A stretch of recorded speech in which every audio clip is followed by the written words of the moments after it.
Hi అండి. Lunch బాక్స్లోకి ఈజీగా అయిపోయే క్విక్గా అయిపోయే లెమన్ రైస్ అయితే చేస్తున్నాను. సో ముందుగా ఆయిల్ అయితే వేసుకోవాలి. ఇలా ఆయిల్ బాగా ఎక్కాక పోపు దినుసులు అయితే వేసుకోవాలి. అలానే పచ్చివి శనగగింజలు, తర్వాత పచ్చిమిర్చి అండి కట్ చేసుకొని వేసుకోవాలి. ఇవన్నీ కలుపుకున్నాక ఇలా వేగుతూ ఉన్నప్పుడు ఇందులోనే కరివేపాకు, ఎండుమిర్చి చేయడం వల్ల మంచి ఫ్లేవర్ అయితే వస్తుందండి లెమన్ రైస్కి. ఇందులోనే పసుపు వేసుకోవాలి. ఇది వేగిపోయిందండి, ఇప్పుడు ఆఫ్ చేసేసుకున్నాం. సాల్టు,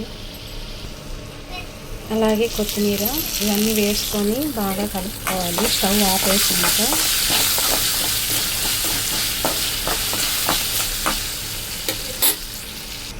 ఇంగు లేకపోయినా కూడా బాగుంటుందండి లెమన్ రైస్. ఇప్పుడైతే మనము ఉడికించుకున్న అన్నాన్ని అయితే ఇందులో వేసుకున్నాం.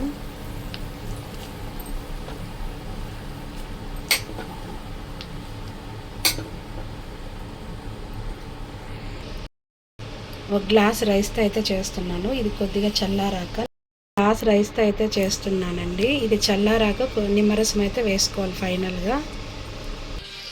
అయితే పెద్ద సైజు లెమన్ అయితే తీసుకున్నానండి. సో మీ పులుపు ఎంత కావాలనుకుంటే అంత వేసేసుకొని ఫైనల్గా బాగా కలిపేసుకోవాలి.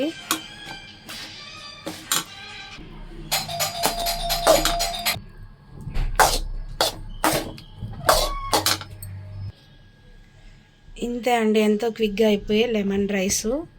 అదే నిమ్మకాయ పులిహోర అండి. చాలా టేస్ట్ అయితే ఉంటుంది. లంచ్ బాక్స్ లేక కూడా చాలా బాగుంటుంది.